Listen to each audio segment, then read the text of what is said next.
सहना भवतु सहनौ भुनक्तु सह वीर्यङ्करवावहै तेजस्विनावधीतमस्तु मा विद्विषावहै। ओम शांति शांति शांति।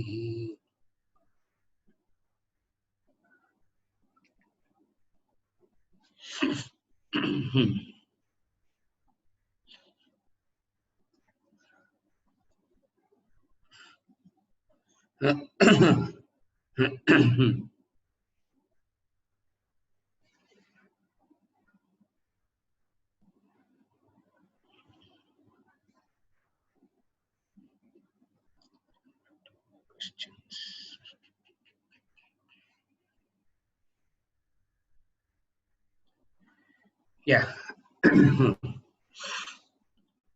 The few questions that we have for today. First one by Ganesh. Clarification on pranas. He wants some clarification on pranas. Verse 27. He says, prana karmani is used and understood. Right. Verse number 29. Again, yajna number 10. Prana and apana are the ahuti and kindling. Understood. Yajna number 11. Prana and apana regulated through pranayama to offer inner strength. This is the ahuti and the kindling is the inner strength. Correct. Verse number 30. Aharaha includes regulated breath. The first prana is regulated internal activities and consequent absorption of energy. This is offered to kindle inner strength. The second prana is the acquired energy, inner strength, to undertake external activities, which is kindling. Correct. The individual yajnas and the implication of the pranas therein is understood only singularly. What is seen is a buffet where we have a choice. When the verses are strung together, the flow is not apparent. Why the usage of so many pranas? The connection is not understood by me. Please explain the smooth flow of one yajna to another, especially after stimuli, receipt, reaction, and response to the world is complete. What is the significance of verse 29 and verse 30? A question by Ganesh. No, singular, I mean that I'm able to understand each verse by itself. But when I link it together, I'm not able to get the theme. Yes, correct. Yeah.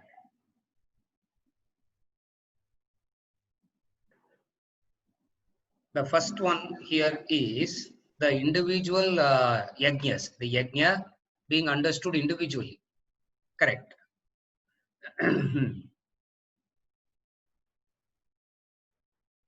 What is seen is a buffet where we have a choice. What do you mean by that? We can take any yajna, do it completely, finish, that's all. That way, each yajna seems to be independent by itself, and that becomes a path by itself, which is not what it is. Correct. It has to lead. Yes, it has to. You have to yeah. Correct. But each yajna looks complete by itself. Correct. Now, to clarify this, at any given point of time, you can choose one.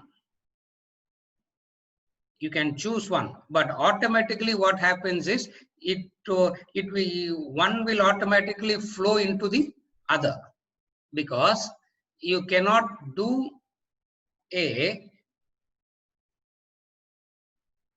isolated, specific, individual spiritual practices cannot be done.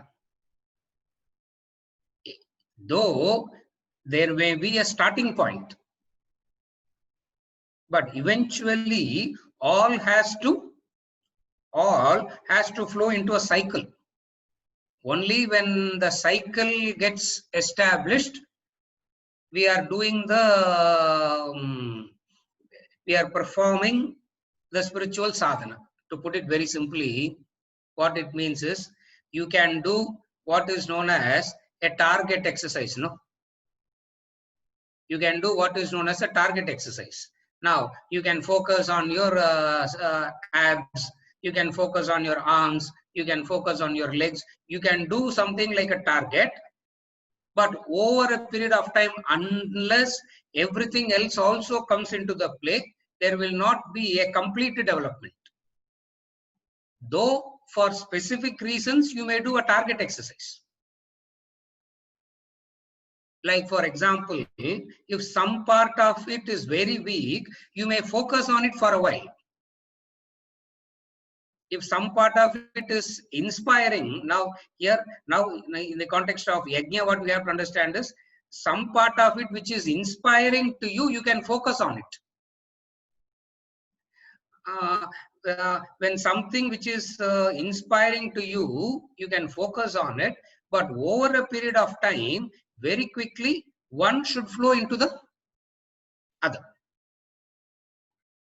If one doesn't flow into the other, as in the overall attention is taken care, growth as such would not happen.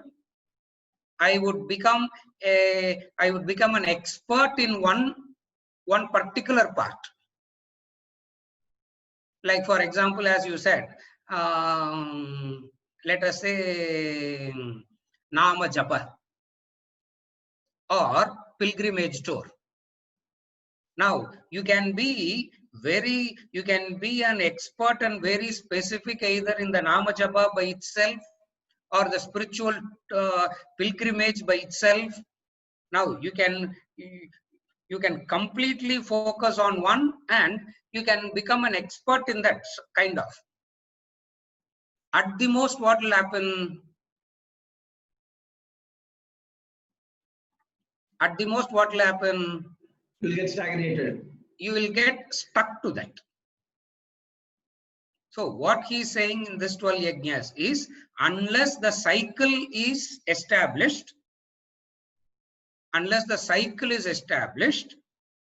you will not be able to grow towards evolution. You will not be able to grow towards moksha.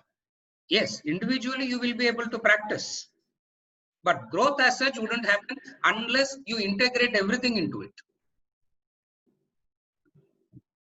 Now, the biggest difficulty in the spiritual path is we always find something that is inspiring and we want to do that a lot. We always find something that is motivating and we want to focus on that a lot.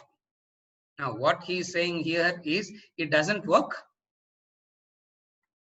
What he is saying here is it wouldn't work in the long run, though you may use it as a starting point. Now, when something is told as a cycle, it is always difficult to comprehend. Carefully follow. When something is told as a cycle, it is difficult to comprehend. It is always easy to understand isolated. It is always a standalone thing. It is easy to understand. Even in the academic education, it is very difficult to understand why the child has to study all the 5 subjects, whether they understand, like it or not. Why do they have to study all the 5 subjects, whether they like it or not? Why can't you straight away make them do only one thing? The child has got no scientific bent or mathematical ability, also has to study maths and science to some level. It means what? For a complete growth, all has to be attended to. Are you okay till now? Every aspect of the personality has to be attended to. That is the cycle first.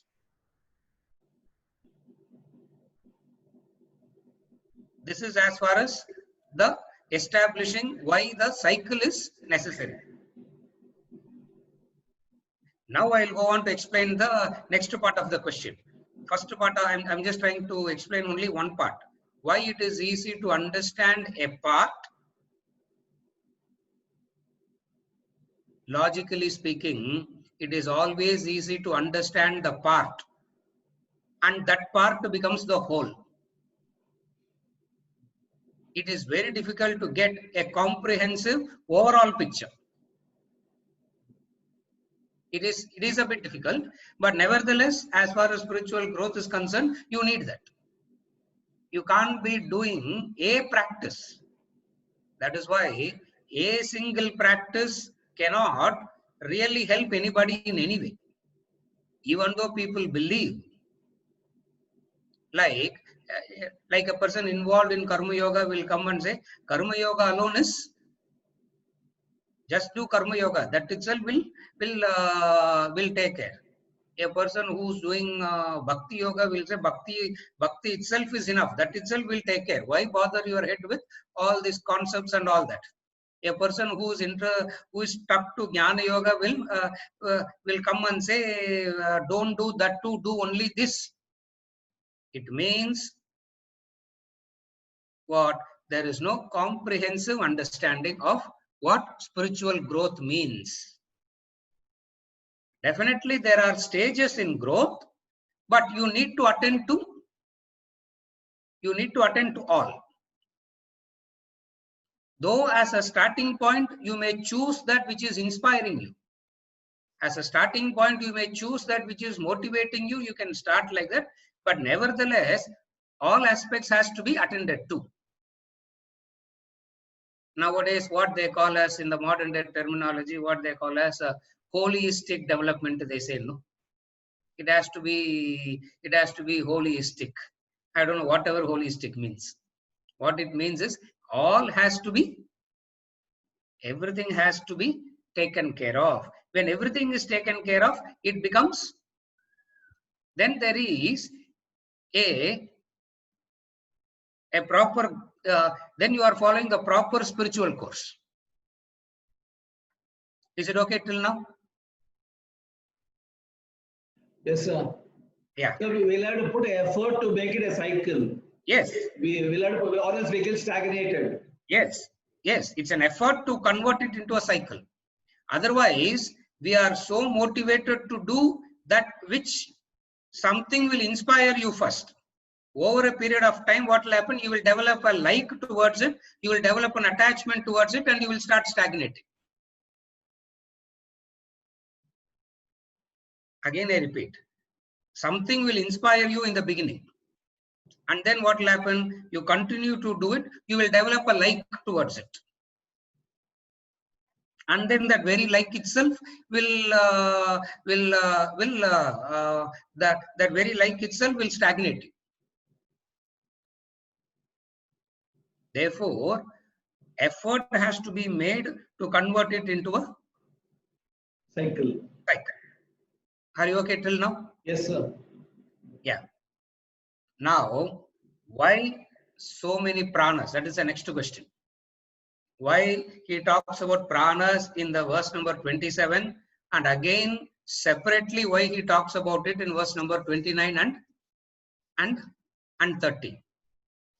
Now, as I said, when I was explaining this, as I said, the very word, the very description, the very word prana itself has so many implications.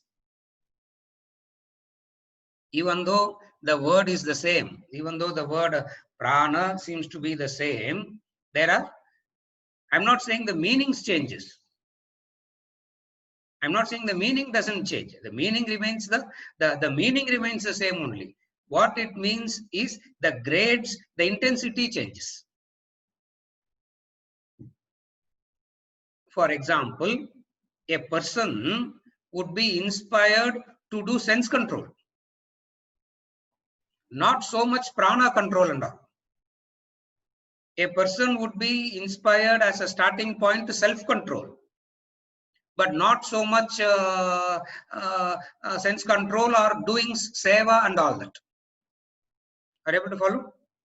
One person would be very inspired to do seva, service, but not sense control, self-control and all that. So, the various distinct possibilities with which you can start. The various possibilities with which you can start, and then over a period of time you integrate everything. So for a person who is naturally towards the, for a person who is inspired by the concept of sense control, would want to do, for him, what would be the starting point of practicing yajna?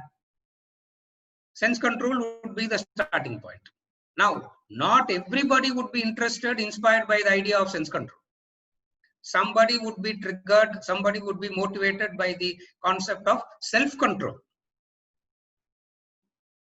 Somebody would be motivated, inspired by the idea, by the concept of dravya yajna, or tapo yajna, or yoga yajna, or swadhyaya jnana yajna. There are people who distinctly get inspired by prana control. So when that becomes a starting point of that person, that also has to be elaborated in detail. No? That also has to be spoken of as though it is something which is perfect and complete in itself. Though each and everything complements with each other, different kinds of seekers. That is why in the introduction to Bhagavad Gita, I always say Bhagavad Gita is like a buffet. Upanishads and all is very specific. Upanishads, Brahma Sutras and all are very specific. Either you fit into that category or you don't read the text. Either you fit into that category or the text will not make any sense to you. Now, when it comes to Bhagavad Gita is more like a buffet. When I say more like a buffet, means he has conceived the maximum possibility of human beings that will come into contact with the text, and he is catering to everybody. For example, Isavasya Upanishad. Isavasyamidam sarvam yatkincha jagadyam jagadyena tyaktena bunchidam agrada kasya siddhanam. Now, if you can't identify with that verse, that text is not. That text will not make any sense to you.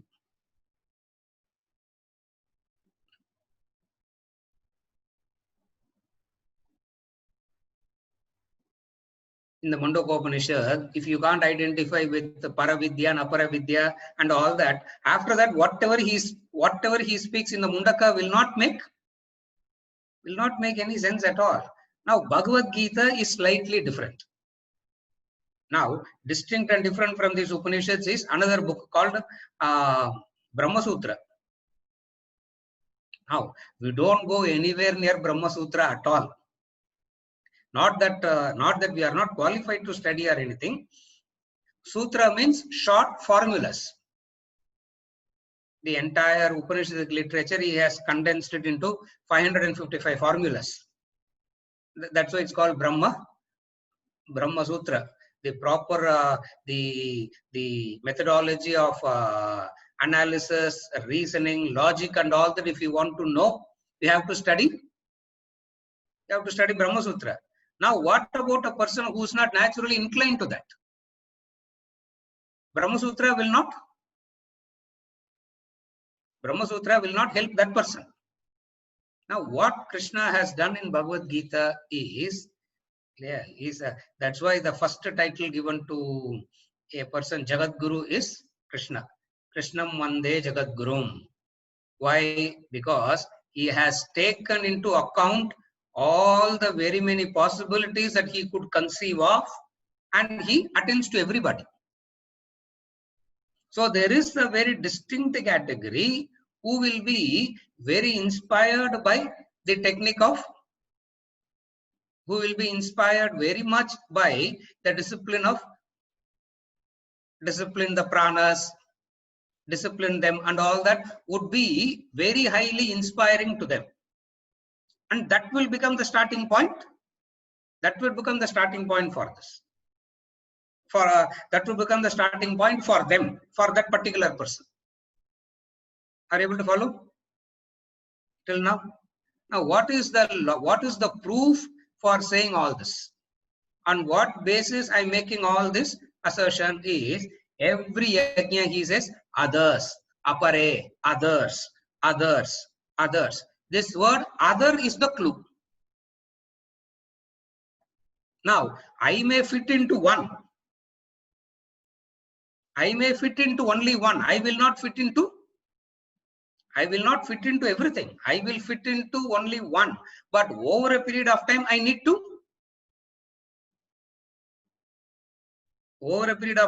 to integrate everything. Therefore, what he did when he spoke about the receipt, reaction, and response part, it is spoken of through the instruments of Sthula, Sukshma, Sharira, the gross body and the subtle body. The gross body and the subtle body part and all is taken care. And why in verse number 27 he talks about the vital air? Now I'm answering technically. Carefully follow. Why he answers, why he brings in the pranas in verse number 27? He brings in the pranas in verse number 27 because there the focus is not on prana control. There the focus is on self-control. Self-control means the controlling of the Sukshma Sharira, the subtle body. Now, whenever you talk about the subtle body, even though we say subtle body means mind and intellect, mind and intellect, mind and intellect, technically speaking, in the subtle body, there is always a prana element also in that. In the subtle body, there is an element of prana in that. What is the authority to say that? What is the proof to say this? Where do we take this analysis from? We take this analysis and connection from the Panchakoshas of the Taittiriya Upanishad. Because the Taittiriya Upanishad Panchakoshas have clearly explained the pranas as the intermediary between the gross body and the subtle body. And there is a part of prana in the gross body and there is a part of prana in the subtle body. So whenever we talk about the mind and the intellect, necessarily what has to be included in that? Pranas will be included in that. But there the accent on verse number 27 is not a specific targeted exercise on prana control. The specific targeted exercise there is the yoga of self-control. Now, having said all this, prana, are you okay till now? I'm going step by step. Yes, having said all this, one of the crucial, critical factors that we always tend to overlook is the prana aspect of the personality.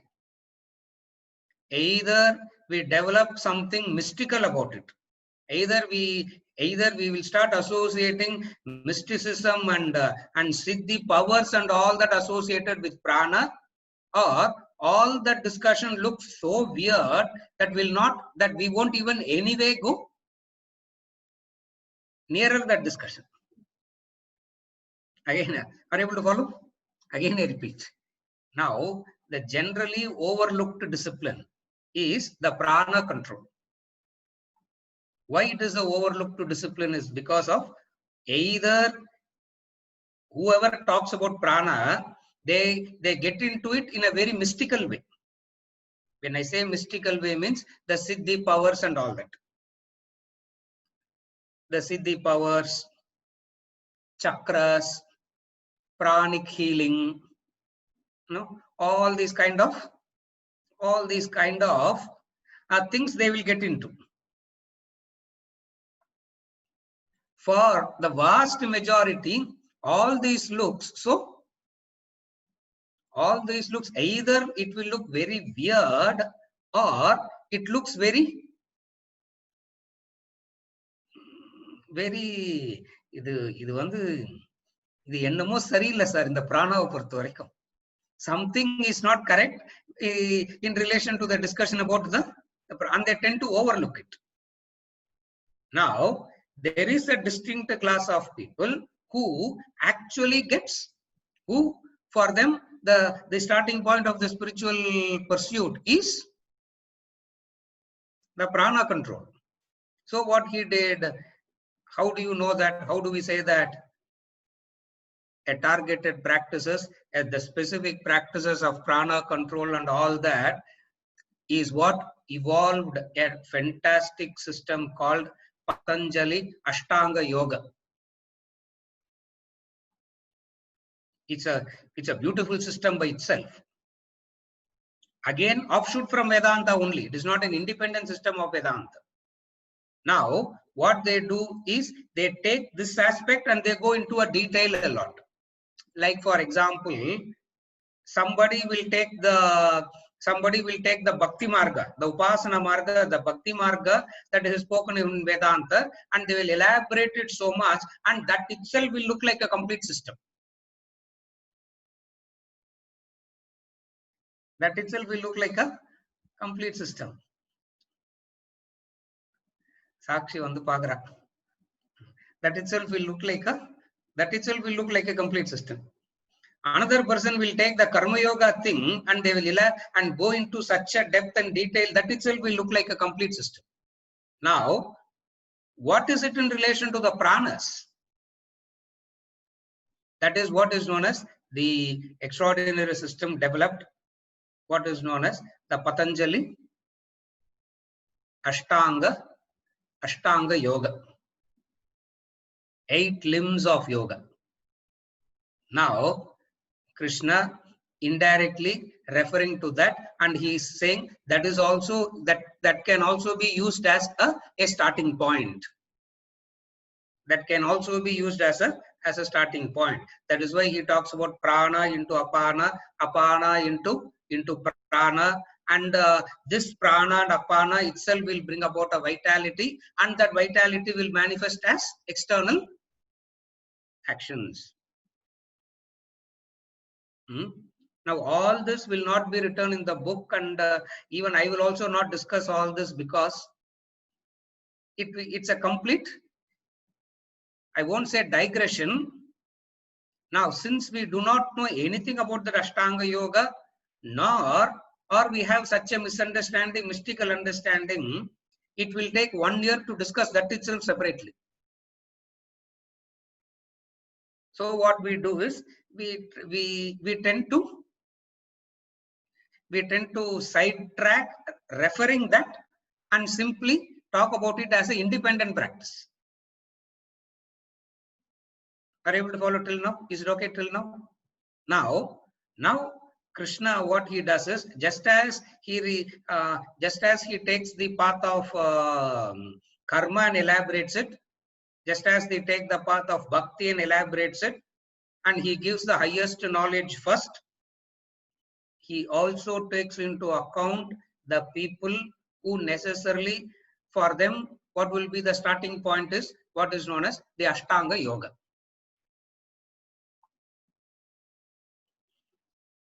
In a classroom where we have a choice to talk and discuss in detail, where people have a lot of time, we can go into the details.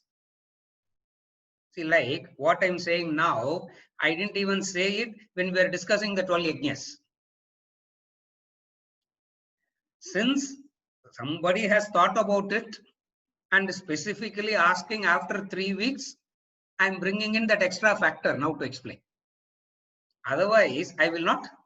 Otherwise, I will not even passing reference kuda kudukka mattom idukella. Why? Because of this difficulty. Either we have a mystic thing about it. Like for example, see, pranas na pati pesna kundalini ngartha pesidhaan agunum. Without kundalini, you cannot talk about prana. And kundalini la unna persa, there's no mysticism alla kundalini.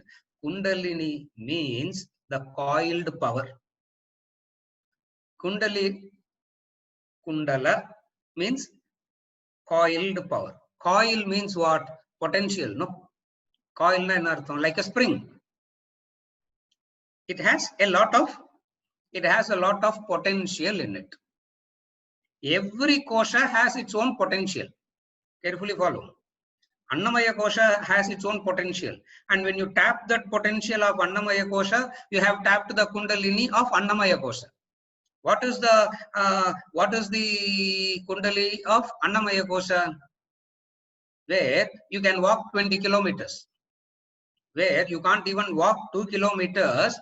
You start tapping that force, you start practicing it, you are able to walk 20 kilometers now, no? Are you okay till now? Okay, you have walked 20 kilometers. You have developed the capacity to walk 20 kilometers.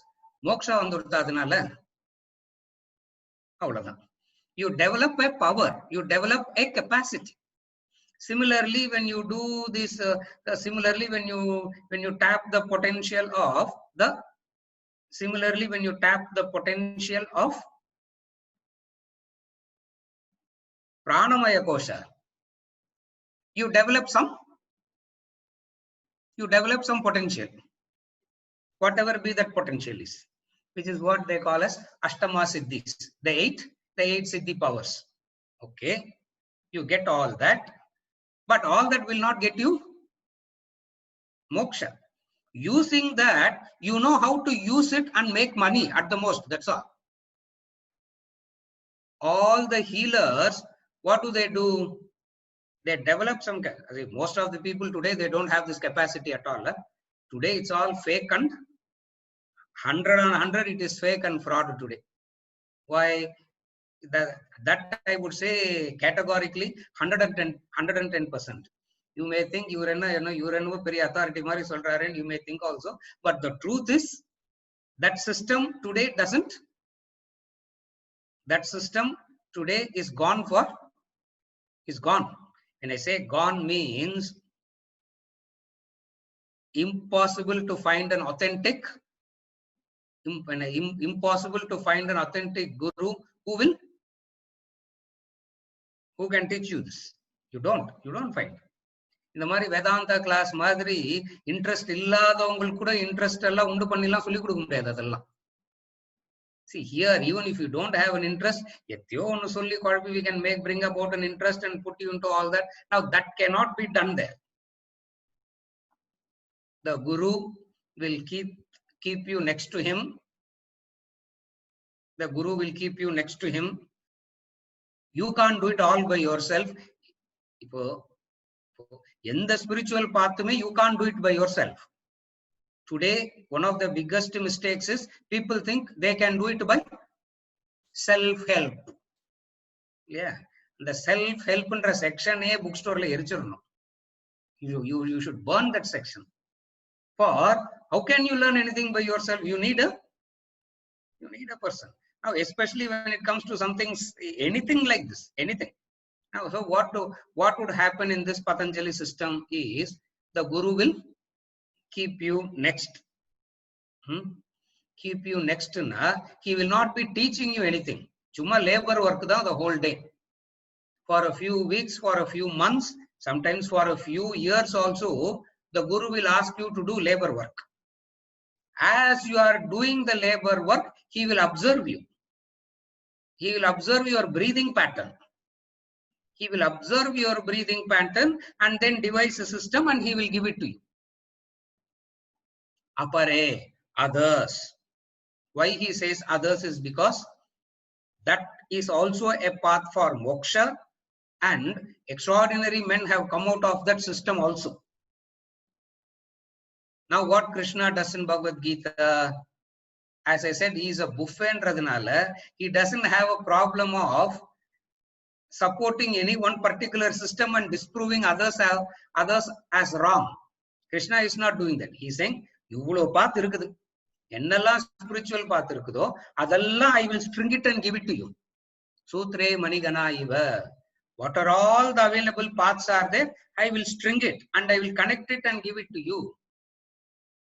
Choose something which is inspiring you and go follow the cycle. Are you able to follow? Choose something that is inspiring to you and quickly using that follow the cycle. This is how the pranas is spoken about as a separate discipline, because of a reference to that system, which again is based on the pancha koshas. And why we don't discuss about it is because, see, as it is, we are so superstitious. See, I have known people,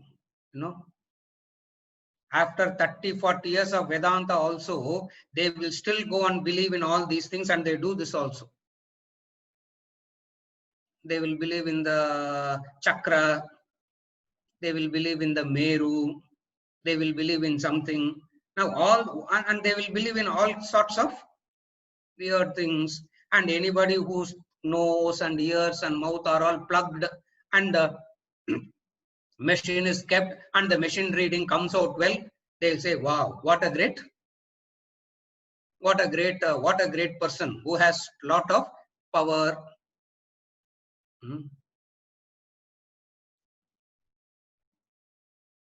One of the boys actually said that.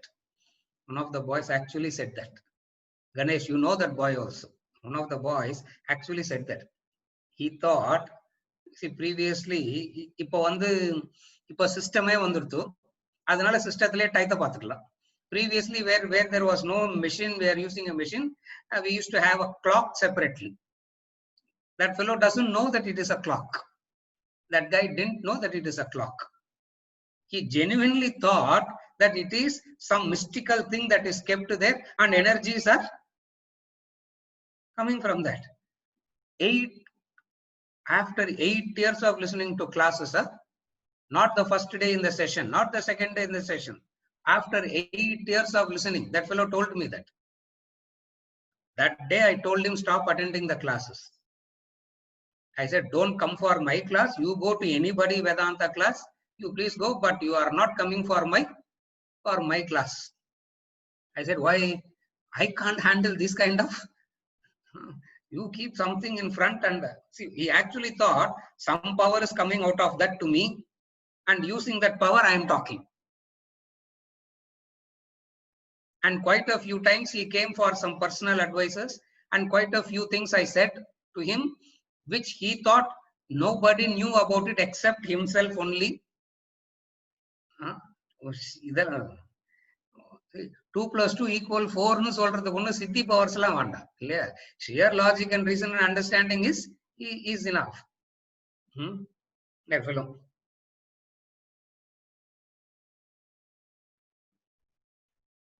He used to come to இதுக்கு வருவான், Kodambakkam house. He used to come, Andhra house used to come, and very rarely he comes, very rarely. I told him, don't, stop coming. Why? Because we have so much of superstition in us already. So much of weird beliefs in us already. Why we have so much of superstition in us already? Why we have so much of weird beliefs in us already? Because we are all, when I say we, means predominantly everybody is looking for some shortcut. Everybody is looking for some shortcut. And that person who's looking for some shortcut, when they see this prana and that thing and all that, they would think this is an easy method too. They would think this is the easy method for moksha, liberation. Now, just because a lot of people are misusing it, abusing it, doesn't make the system wrong. Now, Krishna, carefully follow now. Krishna takes that approach. Just because a vast majority is following this, doesn't mean the system is doesn't mean the system is wrong. Like for example, all the students, all the alumni from the Vedanta Academy is an absolute failure. Is a absolutely useless and failure. Doesn't make the system wrong. Are you able to follow? Because of the students are wrong, you can't say the system itself is wrong. Therefore, what Krishna does, he doesn't talk about the people who are approaching it wrongly and making a mistake or getting stuck in all that. He is taking it as an independent path by itself. That's why in the Vedanta treatise, generally we talk about the 3 yogas only, karma, bhakti and jnana yogas. Only in the Vedanta treatise chapter lesson, spiritual courses, he talks about 4 yogas. Generally we talk about karma, bhakti, jnana, karma, bhakti, jnana, karma, bhakti, jnana only. Suddenly, only in that chapter, the 4th yoga will come, and then rest of the book will not even mention anything about it. Why? Because there is no qualified recipient even theoretically to understand all this. Are you able to follow till now? At the most, all this will be ended up used for healing. I am powerful than you. I am holier than you. I can heal you. That's why you find all these people who get into this prana kind of thing they start becoming healers. They start healing people. That's why all this we'll say the stress will go. I don't want to. It's a very small group. I don't have a problem of naming. I don't have a problem of naming anybody. Yeah. All these healers, what do? They heal. They want to heal. Heal what? What can you heal? What would you heal? What is it that can be healed? The physical body, the vyadhi can be healed. By the entire Christianity evolved out of this concept of the entire Christianity is what? In the way that it is practiced today. Now you can't blame Jesus Christ for that. The same logic. What is it that is done entirely today except healing? That is why the so-called people today also everybody starts healing, no? Everybody starts talking about healing. Healing what? Healing the disease. Vedanta comes and says, integral part of body is disease. You need to put up with it. You make an effort to cure it. But you don't resort to all these things for healing. Neither is it going to give you moksha. But especially you have to understand the context of Krishna's time. It's not that it's not any different today. Even today, this, when I say this means this specific practice of pranas and all that is a complete science, a discipline by itself, which brings about which can be used as the starting point for spiritual transformation.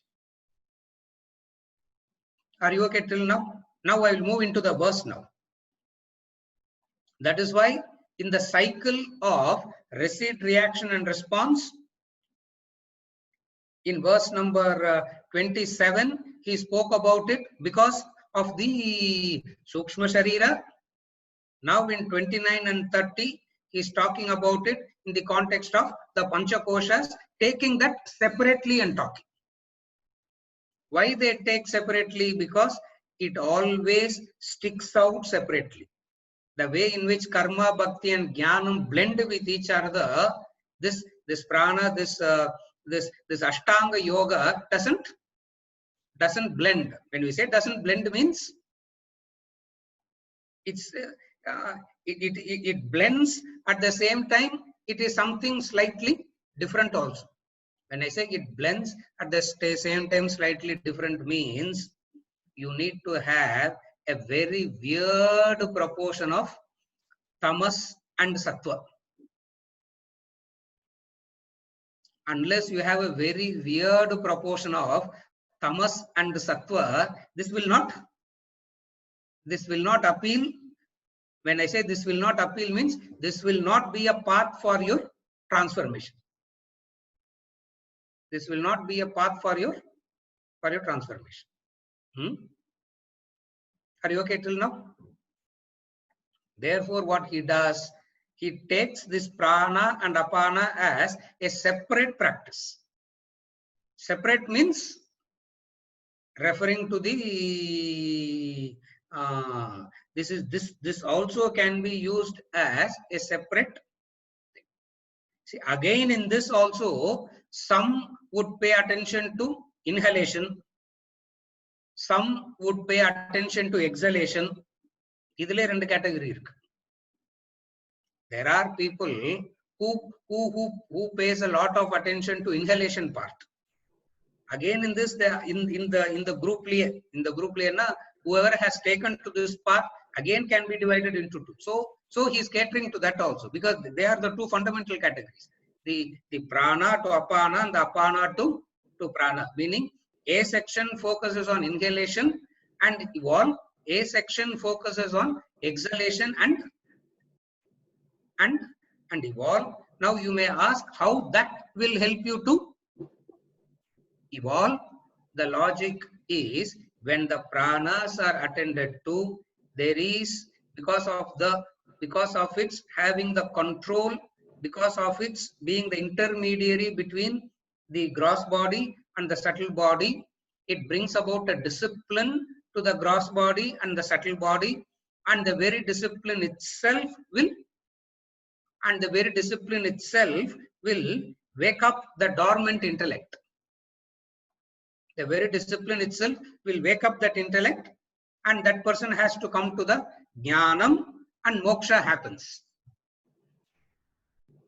So all these, for all practical purposes, segregate the yajnas into two. For all practical purposes, segregate the yajna into two. What are the two yajnas? One is the jnana yajna, which is swadhyaya jnana yajna, and rest are all karma yajnas. Segregate it like that, the flow would be understood very easily. Swadhyaya jnana yajna as a jnana yajna. Rest are all into karma yajnas. Karma yajna means doing something. Even this prana, apana, prana also, you are doing something, no? So when you segregate it like this, it becomes that much easier to understand what jnana yogena sankhyanam karma yogena yoginam. Since you belong to the yogi type, Arjuna, mix match all this. You mix match all this, evolve and come to an understanding. Evolve and come to an understanding, then swadhyaya jnana yajna moksha. You can't change the sequence. When we say 29 and 30, please understand that 29-30 is not separately going to take you to moksha. Even there also you have to develop the intellect, come to the jnanam, and then only you can gain moksha. That is why to make you understand the cycle, segregate all the yajnas into two categories. The jnana yajna and the karma yajna portion. The karma yajna, all the 11 yajnas will come under the, when I say all the 11 means not all the 11, from yajna number 3 to, from yajna number 3. All the set of yajnas will, once all the 9 yajnas will come into karma yajna type. You do the karma yajnas a lot, gain the maturity, and then come into swadhyaya jnana yajna, and then to moksha. Understand? Now, if this cycle is not able to follow, I am giving you a tip. This is a practical tip to understand how the cycle, how it can be understood as a cycle. Try think about it in this way. Yes, Ganesh. So anything, even that verse 29 can be a starting point. Yes. It can be a starting point. Yes. Yes. Anything can be a starting point. Need not be the received reaction response need not be a starting point. It can be elsewhere also. Yes. As you say, prana can be a starting point. Yes. Prana, apana also can be a starting point. Yes, it can be a starting point. That's why he's saying, yet others, yet others, yet others. Yet others means what? If you are not of that category, you try this. If you are not of this category, you try this. If you are not of this category, you try this. Otherwise, why does he have to say, yet others, yet others, yet others? For everybody, ultimately, it will be a cycle. But others is the proof to say that you can have your starting point. Others is the proof to say you can have your unique starting point, you can have. But you can have your unique starting point, but ultimately you have to follow the cycle. Evam pravartitam chakram nanuvartayeti hayah. Ultimately you have to follow the cycle. You can't, ultimately you can't escape the cycle if you want to moksha. But something can be used as a starting point. That is why even in verse number 29 he says, yet others, apare, yet others, yet others. Some are absorbed in pranayama, he says, no. Absorbed in karma yoga, absorbed in bhakti yoga, absorbed in jnana yoga. Here he says, some are absorbed in pranayama. They are absorbed in that. That becomes a very good starting point for them. Who are they? Those who are naturally inclined to that system called Patanjali's Ashtanga Yoga system. It's a system by itself. And when we say it's a system by itself, just because people are abusing it, misusing it, do not understand it rightly, doesn't mean the system is wrong. Is it okay? The tip is this: segregate all the yajnas into two. One set is karma yajnas. Another set is another single yajna. Another single yajna is swadhyaya jnana yajna. And then he is saying, in my opinion, swadhyaya jnana yajna is the, swadhyaya jnana yajna is the best. Why swadhyaya jnana yajna is the best in my opinion? Because there only you are getting into the crux of religion. In swadhyaya jnana yajna only you are getting into the crux. Karma yajnas are for chitta shuddhi, preparation.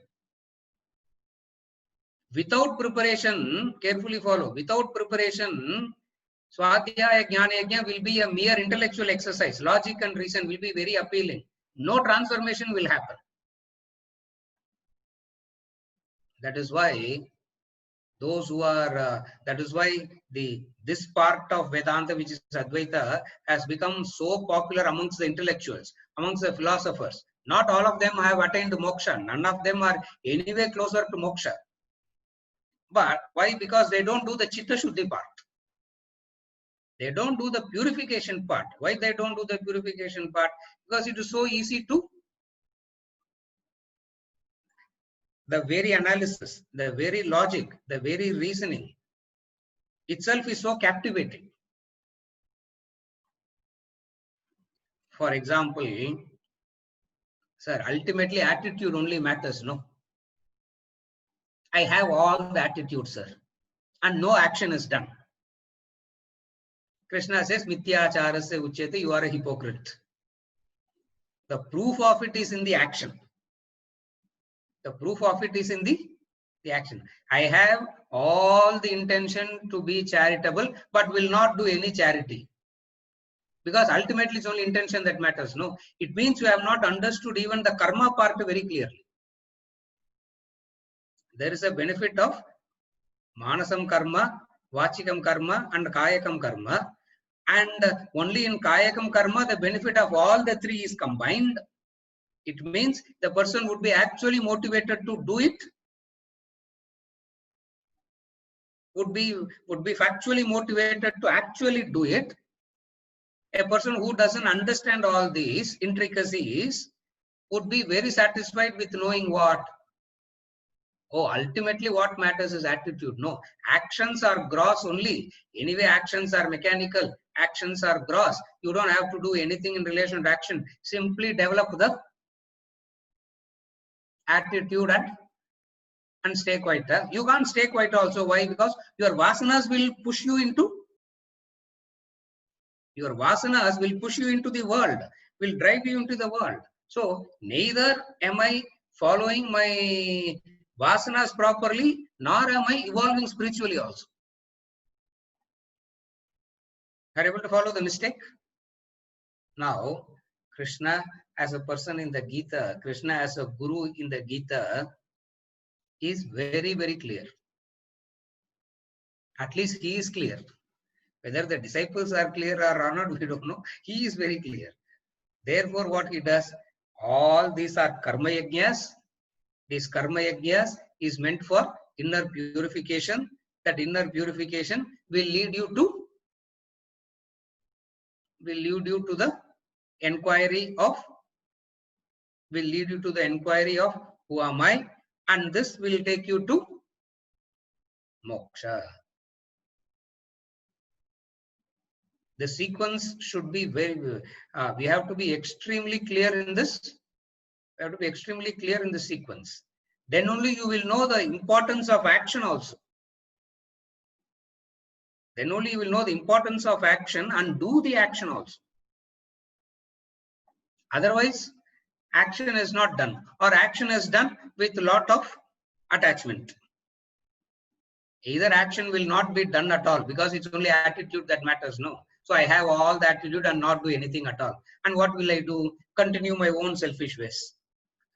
Opposite of that is I get so involved in action and I get attached to the very action itself. So in order to break the cycle, you need a starting point. In order to break the cycle, you need a starting point. And when there is a starting point, you have to understand that very soon you have to integrate everything. Very soon it should turn into a cycle. Is it okay? Is it okay, Ganesh? Yes, sir. Yeah. Think about it. In case if you still have, we will discuss about it again also. I'll come back to you after 2 months, sir. Yeah. Raj. Now I'll try to take up at least one or two of Raj. First question. It appears that all duties and responsibilities are self-imposed. If yes, what makes something an obligation and something else not an obligation? Then, are obligations own making? How can or does yajna karma help reduce creation of new obligations? First thing, all duties and responsibilities are self-imposed. When we say all duties and responsibilities are self-imposed, self-created, what does it imply? What does it mean?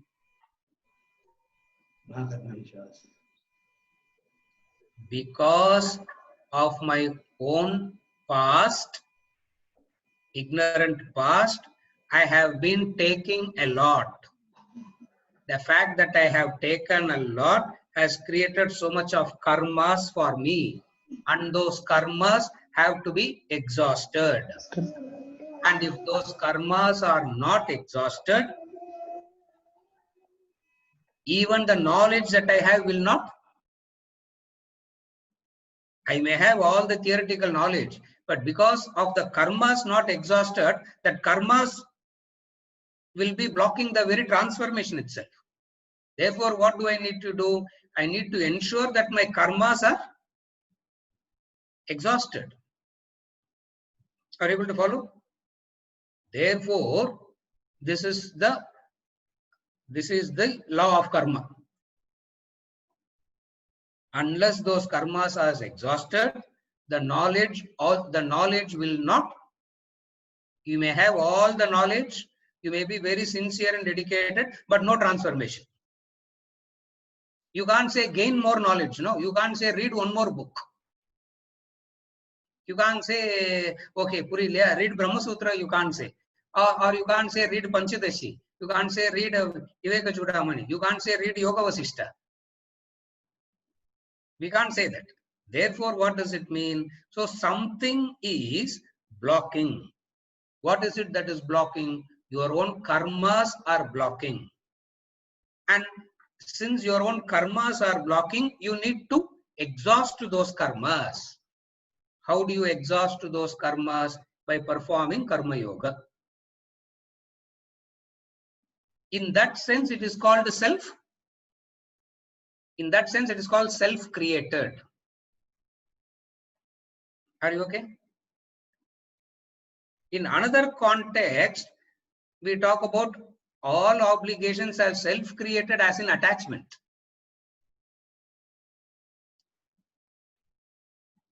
In some other context, we use the same word, all duties are self-created, self-imposed, meaning attachment there.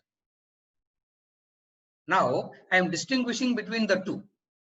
So, whenever you have to say self-imposed means, you need to know what are we actually discussing. Are we discussing the attachment, or are we discussing the karmas that I have created? How do you know that the karmas that I have created? How do you know that you have created those karmas? You know that you have created those karmas when you can't let go of anything. Your mind, your thoughts will keep circling there, and you can't let go of it because you have not exhausted that. So how do you exhaust that? By performing karma yoga. So there you say all duties and responsibilities are self-imposed. If yes means, what makes something an obligation, something not an obligation? Something becomes an obligation. Something becomes an obligation or not an obligation only when there is no receipt. Where you have no knowledge of you having received anything, there is no obligation there. Obligation is in relation to what? Obligation is in relation to your receipts, no? Yeah. That's why obligation is in relation to the. So whenever we talk about obligation, you need to understand the very idea, the very concept of obligations come from the notion, from the idea of indebtedness. What we call as rina. Veda talks about it. Veda talks about it as the 3 types of rinas, the 3 types of indebtedness. In fact, they talk about 5 types of indebtedness. That's why Panchamaha Yajnas, to take care of that 5 indebtedness. Okay. Why? Because at birth itself you are indebted by these 5. That's why Swamiji always says you are indebted at birth. Now, this is what is explained so well in the Rig Veda. It says, you are a Rina at birth. Rina means indebted at birth. What are the 5 things that you are indebted to? Eva, Rishi, Pitru, Bhuta, the species. The species means the lower species. Devas means the unseen support. Rishis means those who gave this knowledge. Pitrus means those who have helped you, the past ancestors.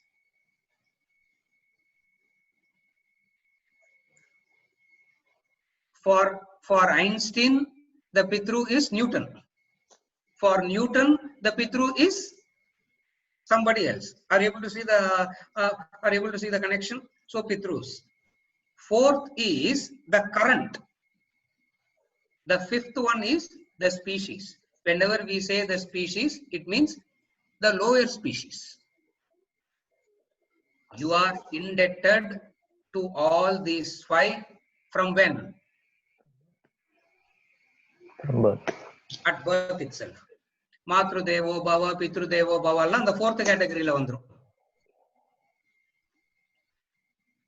The moment they die and they are gone, now you don't forget them. They take the category of the Pitru. Ancestor means the past, those who have done things in the past, which you are reaping the benefit now. No. So, the 5 kinds of obligations. Why these 5 kinds of obligations? Because all this is because of the indebtedness. This is self-imposed, self-created. Why this is self-imposed and self-created? Because of your vasanas, you need a body, and this body, even the help, even to create this body, so much of help has been done by so many. So many are helping you to fulfill your desires. It means you are indebted. Everybody. It means you are indebted to everybody. Now, what is self-imposed here? The vasanas are self-imposed. The need for a body is self-imposed. Imagine you create a need, totality helping you for that.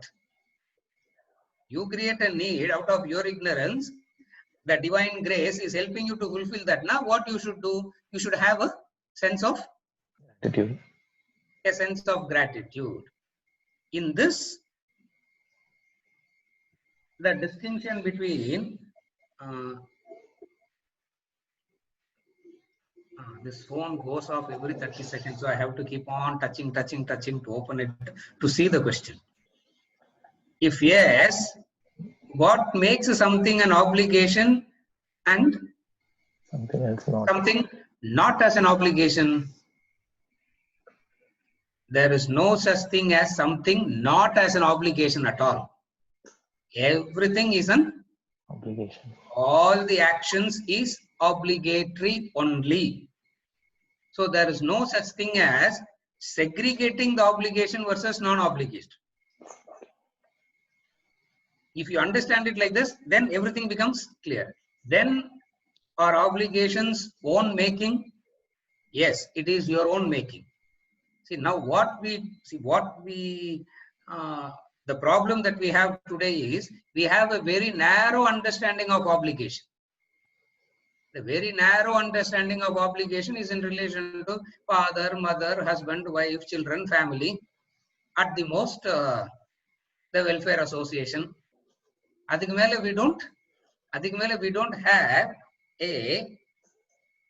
we don't have a complete idea of this indebtedness itself. And at the age of 6 and 7, the first thing that is drilled in the study of Vedas is you are a rina, you are a rina, you are a rina. Rina means indebted. You are indebted. For the idea of obligations arises from indebtedness. Law of karma, this is. It's based on the law of karma.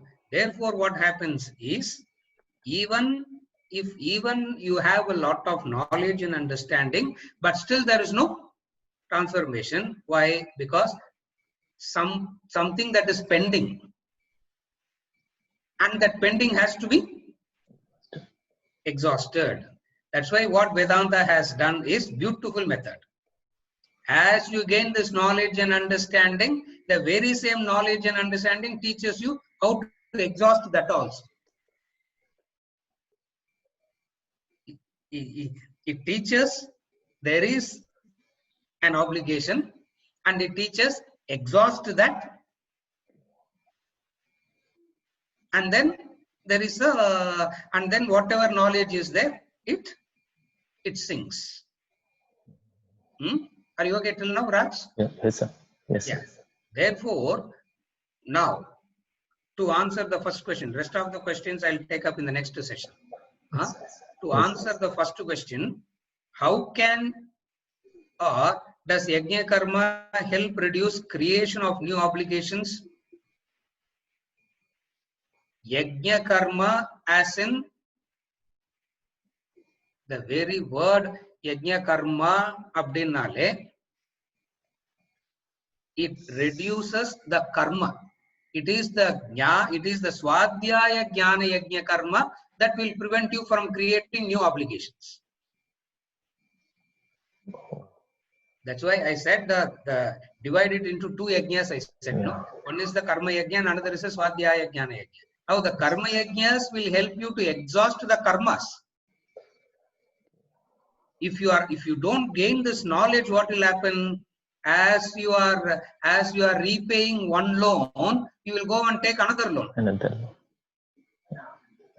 So you will repay one loan, but you will end up taking another One loan. more. Yeah, or pudu loan. But but then the indebtedness will continue. So what will help you to create? How does Yajna Karma help reduce creation of new obligations? Swadhyaya Jnana Yajna does this. Swadhyaya Jnana Yajna says what?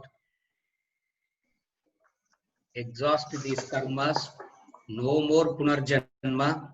Even if there is a punarjanma, my focus should be on Moksha only. moksha only. That is how it helps you to prevent creation of new obligations. So, in the Yajna Karma, Yenda Yajna Karma will help you to reduce. You have to be clear on that. What will help you? Swadhyaya Jnana. The Jnanam portion only will help you to do that. Karma portion, merely the karma portion, what you will do is, okay, I will be very careful and I'll do my obligations extremely well to my father, mother, family, children, country, all that. I die and I take up another new embodiment. What happens there? Another rena to that, and I'll continue to serve that. No. Yeah. So it means what? I will take a loan. Nowadays Repay. we don't say repay that loan, servicing that loan. You have to service that loan and then take up another janma, another loan. So when that kind of an understanding comes in, what goes out? Creating new obligations goes out. Are you able to follow? It is not the fear of obligations or the burden of obligations. It is not the fear of obligations or the burden of obligations that drive you to say, I don't want any more obligations. It's not that. It is not the fear or burden or pain of an obligation. The focus has shifted to no more sharira, no more of this indebtedness. Why do I have to take the nature support to create the body? Only if I have a vasana, no. Now what I should be doing, instead of getting rid of the vasana, why will I ask for another body? Why will I ask for another body? Are you able to follow? Yes. So many people, I tell you, most of the people from these classes also mechanically says, I don't want any more Janmas. This should be the last Janma. As though they have a choice now. As though they can put it's not, they can put an end, but no attempt is done to do anything. Simply saying no Punarjanma doesn't make any sense. Why? Because the indebtedness, the indebtedness is because I need a Sharira. Why I need a Sharira is because I need a Sharira. Why? Because I have Raga, Dvesha, desires, Vasanas. So, through Yajna Karma, you exhaust the existing obligations. Swadhyaya Jnana Yajna, you don't create New obligations. new obligation. Are you able to follow? Yes, sir. Even if there is a new obligation, you will be able to take it gracefully. You will not feel it as a burden. You will not feel it as a pain. Why? Because you know that it is also part of the cycle that you have to exhaust. Yes. You are not creating anything new. You are only exhausting the current. That is where we say you don't create anything new. Whatever the agami karmas that you have created, keep exhausting that. The three, Sanchita, Agami and Prarabdha. Are you able to follow? Now new obligations, new Agami varagudadu. New Agami varama create, avoid panna, you are not creating new obligations. How to ensure that there is no new Agami? Aprinna, you are very clear that the direction is set. You are no more affected by Raga and Dvesha, no more affected by what happens to you or what happens to those around you. Yes. But you are ready to do whatever you ought to do. You keep doing. Yeah, I'm answering technically. No new obligation means no fresh agami karma. As it is, I have created agamis is what the sanchita I have. So what should be my focus? My focus should be on exhausting that, not creating anything further. How do I not create any further? Means I don't create any fresh raga dvesha. I don't create any fresh raga dvesha, any fresh desires I don't create. The existing I trim. Wherever possible in the existing I trim. Creating new is absolutely zero. Trimming the existing. Say yeah. Yes. This is how we ensure that you don't create new. That's how we ensure that you don't create new obligations. Are you able to follow? Yes. There are few more clarifications which I will take up in the other session. I will take up those pending clarifications. Seriya? Okay, sir. Thank you, sir. With this, we conclude for today. Thank you.